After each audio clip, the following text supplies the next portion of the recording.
अच्छा, तो आज का जो हमारा टॉपिक है वो नेस्टेड फॉर के ऊपर है। तो नेस्टेड फॉर को समझने के लिए यहाँ पे एक छोटा सा प्रोग्राम हम लोग बनाएंगे जो बिल्कुल बेसिक सा प्रोग्राम है, लेकिन इसके थ्रू आप लोगों की जो लॉजिक है वो क्लियर करने की मैं कोशिश करूँगा। जो हमारा आज के प्रोग्राम का जो एंड रिजल्ट होगा वो क्या होगा, इस तरीके से हैश सिंबल्स प्रिंट होंगे। यहाँ पे देख रहे हैं, यहाँ पे 4 रोज हैं हैश सिंबल की, और हर रो के अंदर क्या है कि 4 हैशेस हैं। 1 2 3 4, तो टोटल कितने हैं? टोटल यहाँ पे 16 हैशेस प्रिंट होंगे। ठीक है, स्क्वायर फॉर्म के अंदर 4 इंटू 4 का ये मतलब इसमें कम्बिनेशन है। तो अगर मैं आप लोगों को कहूँ कि इसको सिंपल प्रिंट स्टेटमेंट के थ्रू करें विदाउट लूप्स, लूप्स के थ्रू करें, लूप विदाउट लूप को इस्तेमाल किए आप लोग ये काम कैसे करोगे? आप लोग सिंपल क्या करोगे कि हम लोगों ने अगर हम लगाएं प्रिंट स्टेटमेंट लगाएं, तो ये प्रिंट स्टेटमेंट के अंदर सिंगल हैश होगा तो ये क्या प्रिंट करेगा? ये एक बार हैश सिंबल को प्रिंट कर देगा। अगर मैं इसको 4 बार लिख दूं, इसी स्टेटमेंट को अगर मैं 4 बार यहाँ पे आउटपुट इसको इसको लिखूं यहाँ पे, तो इसकी आउटपुट क्या आएगी? मेरे पास एक वर्टिकल में 4 बार आप लोगों के सामने हैश सिंबल यहाँ पे डिस्प्ले हो रहे हैं। लेकिन मैं ये चीज़ तो नहीं चाहता, मेरी रिक्वायरमेंट क्या है कि वो हॉरिजॉन्टल के अंदर 4 रोज शो हों और हर रो के अंदर 4 क्या है कि हैश सिंबल्स हों। ठीक हो गया। तो मैं यहाँ पे अब मुझे यहाँ पे न्यू लाइन को ख़त्म करना है। किसको ख़त्म करना है? न्यू लाइन को ख़त्म करना है। And equals to single inverted quotes में जब लगाऊंगा तो मेरी न्यू लाइन जो है वो क्या है कि डिसेबल हो जाएगी। पाइथन के अंदर न्यू लाइन मेरी अब डिसेबल हो गई है। उसके बाद यहाँ पे अब इसकी आउटपुट देखिएगा कि एक लाइन के अंदर हमारे पास ये 4 हैश सिंबल्स यहाँ पे डिस्प्ले हो गए हैं।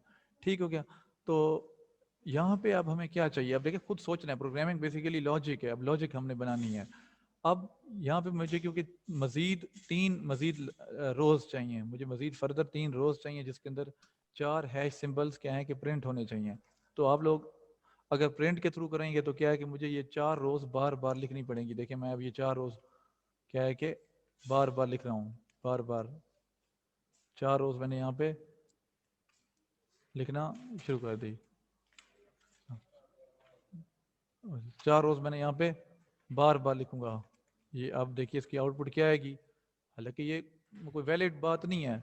अब देखिए यहाँ पे इसमें ये सारे के सारे एक ही रो में आ रहे हैं। अब यहाँ देखें, आप लोग कहते हैं जी जहन में, मैं फिर वैसे समझाने के लिए चीज़ें आपको कर रहा हूँ।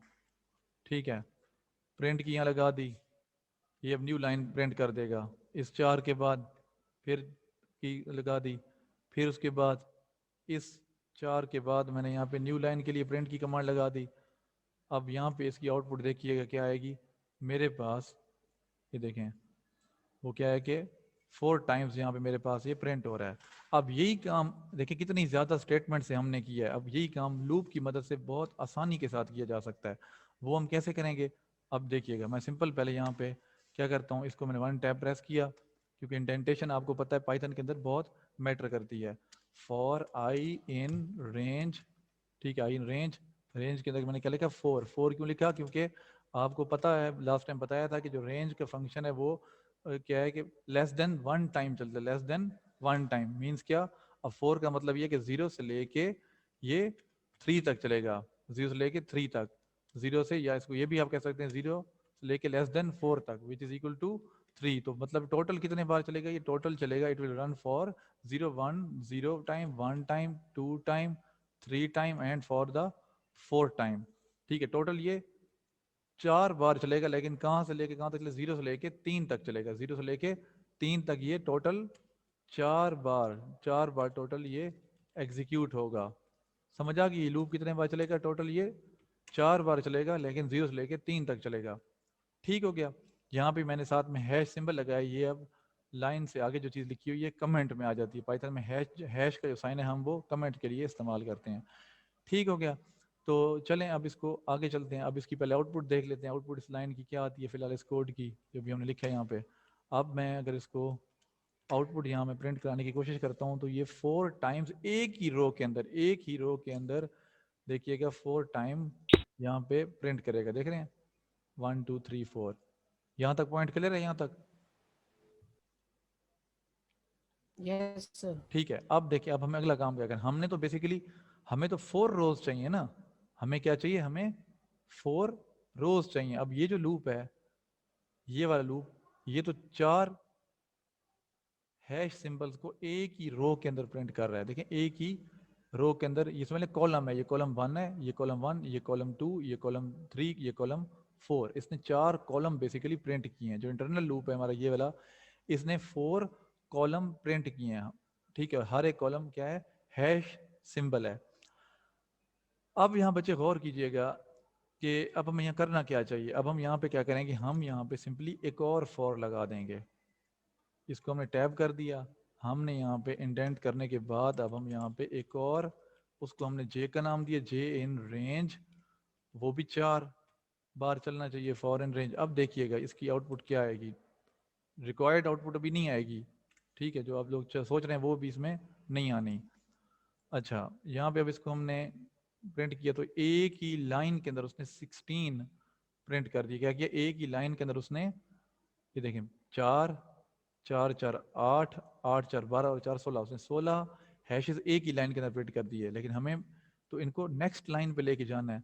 हम यहाँ पे क्या करेंगे, इंटरनल फॉर के अंदर हम लोगों ने प्रिंट यहाँ पे लगा दिया न्यू लाइन के लिए। इसको भी मैं डिबग करके भी आप लोगों को दिखाऊंगा। ये देखें यहाँ पे क्या होगा, यहाँ पे उसने 4 बार उसको प्रिंट कर दिया। यहाँ तक क्लियर हुई है पॉइंट? कोई क्वेश्चन है यहाँ तक किसी का?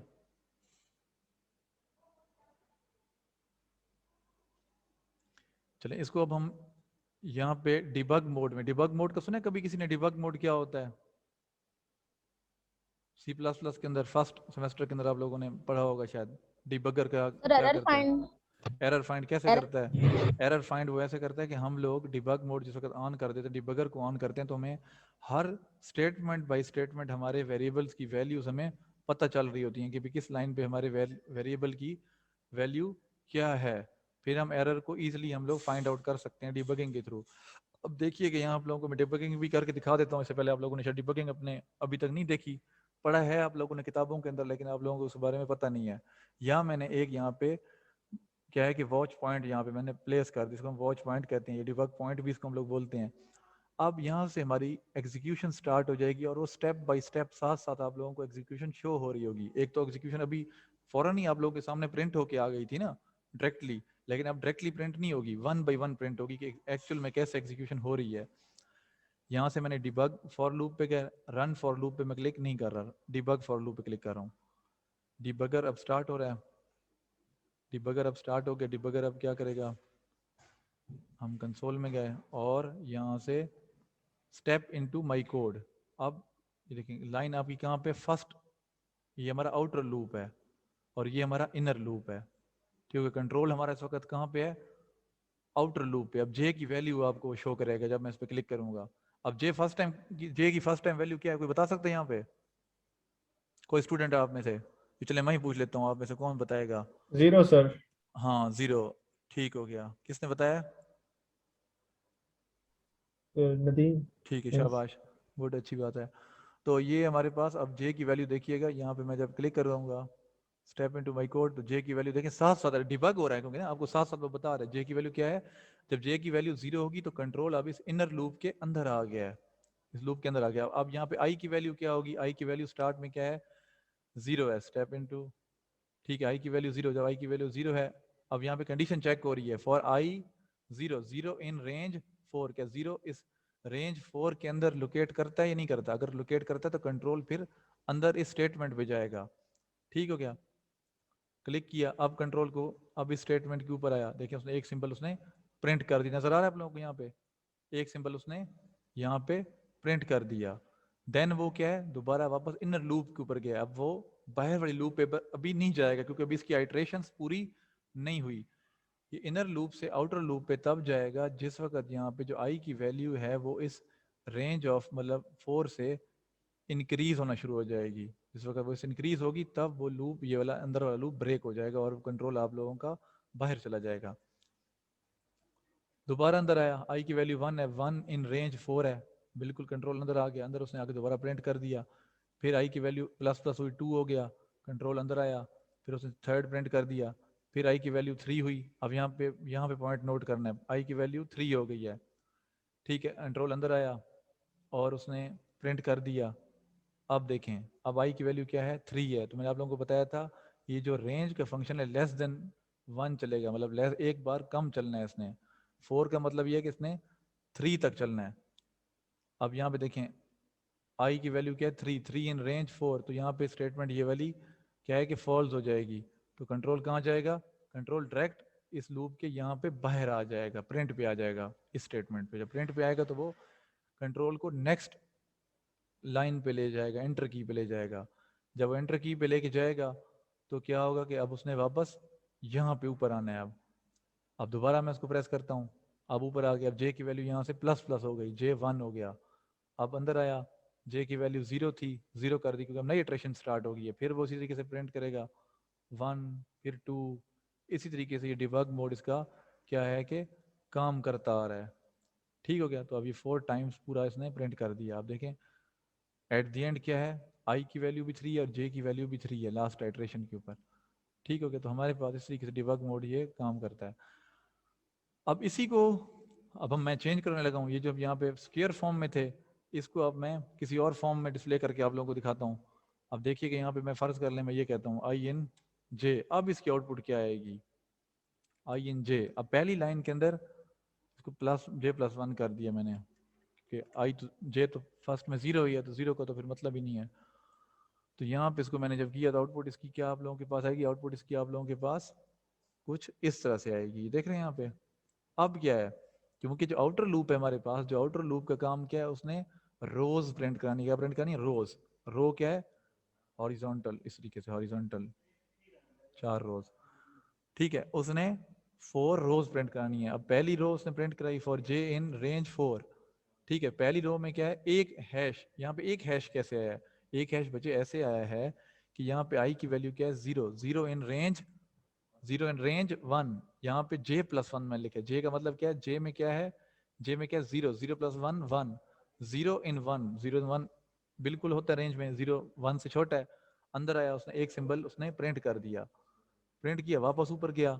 जब यहाँ ऊपर आया तो यहाँ पे आई की वैल्यू 1 होगी। 1 इन रेंज 1 नहीं हो सकता, 1 तो 1 के 1 से छोटा नहीं है, 1 तो 1 के इक्वल है। तो वो क्या है, कंट्रोल ब्रेक हो गया। कंट्रोल जब ब्रेक हुआ तो वो कंट्रोल बाहर यहाँ पे जे पे आ गया।